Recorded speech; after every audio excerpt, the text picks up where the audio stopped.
আসসালামু আলাইকুম viewers, welcome back to my channel Rumi's recipe.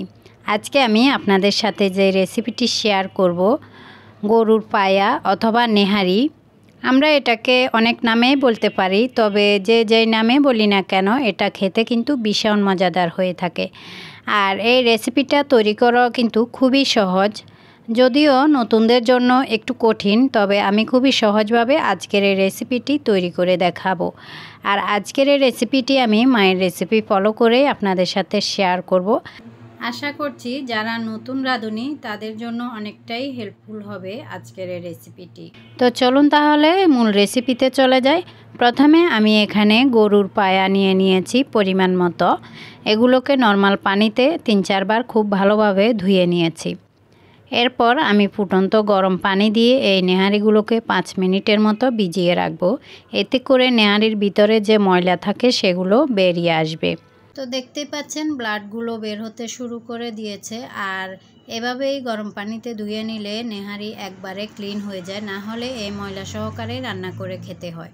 আর আজকের এই ভিডিওতে আমি সম্পূর্ণ প্রস্তুত প্রণালী সহ আপনাদের সাথে তুলে ধরবো কিভাবে নেহারি আপনারা ফ্রোজেন করবেন। কোরবানিতে কিন্তু সঙ্গে সঙ্গে আমরা নেহারি রান্না করে খাই না, তখন যদি এভাবে গরম পানিতে ধুয়ে ফ্রোজেন করে রেখে দিই, পরে কিন্তু আমরা এটাকে বের করে ইজিলি রান্না করতে পারবো, তাই না ভিউয়ার্স? দেখতেই পাচ্ছেন নেহারির সাথে যে রগগুলো থাকে, রগের ভিতর থেকে কীরকম ময়লা বের হয়েছে। সমস্ত পানি কিন্তু লাল লাল হয়ে গিয়েছে। এখন এই পানিগুলো ফেলে দিয়ে আমি নেহারিগুলোকে আরও কয়েকবার গরম পানিতে আর ঠান্ডা পানিতে কচলিয়ে ধুয়ে নিব। এতে করে নেহারিগুলো একবারে ক্লিন হয়ে যাবে। তারপর এটাকে ধোয়ার পরে আমি আরও নিখুঁতভাবে বেছে নিব। এই যে নেহারির সাথে ময়লাগুলো লেগে থাকে, এগুলো কিন্তু খুব ভালোভাবে বেছে নিতে হবে। তো খুব ভালোভাবে আমি পায়াগুলোকে ধুয়ে ক্লিন করে নিয়েছি। এখন খুবই অল্প সময়ে এই পায়াগুলো আমি রান্না করে দেখাবো। তো এর জন্য আপনাকে এরকম গর্তযুক্ত পাতিল নিতে হবে, তাহলে খুব দ্রুত পায়াগুলো সিদ্ধ হয়ে যাবে আর কি।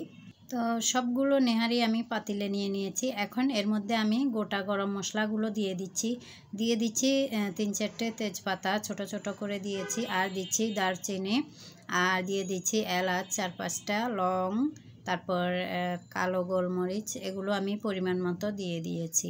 এখন দিয়ে দিচ্ছি 1 টেবিল চামচ পরিমাণ আদা বাটা, আর দিয়ে দিচ্ছি 1.5 টেবিল চামচ পরিমাণ রসুন বাটা। এই মশলাগুলো আপনি সাথে সাথে বেটে ইউজ করলে খুবই ভালো হয় আর কি, রান্নার টেস্ট অনেক ভালো হয়। এখন দিয়ে দিচ্ছি জিরার গুঁড়ো 2 টেবিল চামচ পরিমাণ, আর ধনিয়া গুঁড়ো 1 টেবিল চামচ পরিমাণ একসাথে দিয়ে দিয়েছি। হলুদ দিয়েছি 1 চা চামচ পরিমাণ।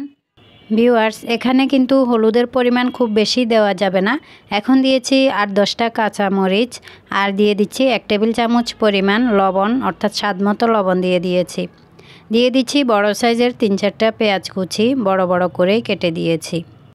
এখন এর মধ্যে আমি গরম পানি অ্যাড করে দিচ্ছি। এখানে অবশ্যই গরম পানিটা দেওয়ার চেষ্টা করবেন, এতে করে নেহারিগুলো অনেক বেশি সফট হয় এবং জুসি হয়। ভিউয়ার্স, আমি এখানে লাল মরিচের গুঁড়ো ইউজ করি নাই, কাঁচামরিচে একটু বাড়িয়ে দিয়েছি। আর নেহারির মধ্যে কাঁচামরিচ বেস্ট, অবশ্যই চেষ্টা করবেন কাঁচামরিচ একটু বেশি করে দেওয়ার। এখন সবগুলোকে খুব ভালোভাবে নেড়ে চেড়ে মিশিয়ে দিয়েছি। এরপর ঢাকনা দিয়ে ডেকে আমি একদমই লো আছে এটাকে 4 থেকে 5 ঘন্টার মতো চুলার উপরে রান্না করব। ফিরে এলাম 4 থেকে 5 ঘন্টা পর।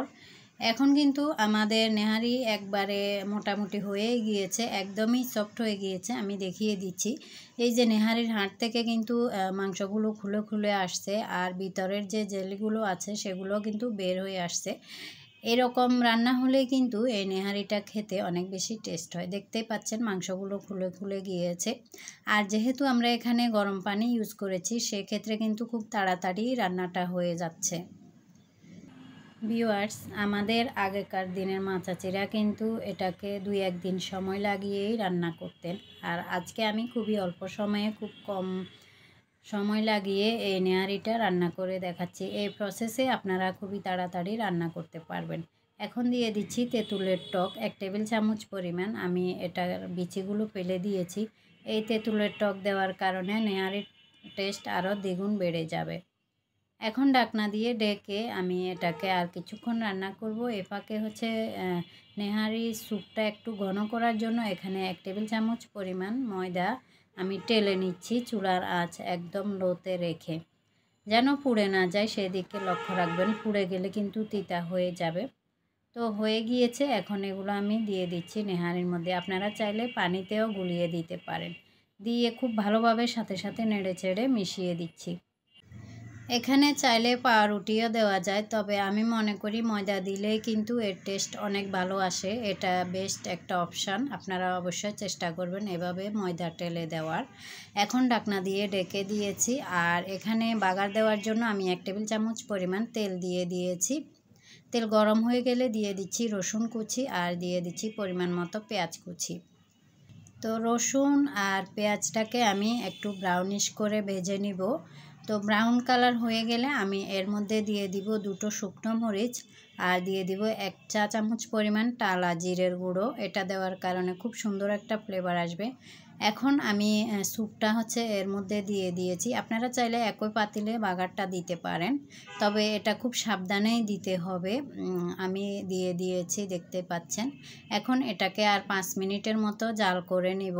তো 5 মিনিট এটাকে ঝাল করে নিব, তারপরে এটাকে নামিয়ে নিব। আর নেহারি স্যুপটা এরকমই খেতে ভালো লাগে, মিডিয়াম, খুব বেশি পাতলাও না খুব বেশি ঘনও না, তবে আপনারা চাইলে আরও একটু ঘন করে নিতে পারেন।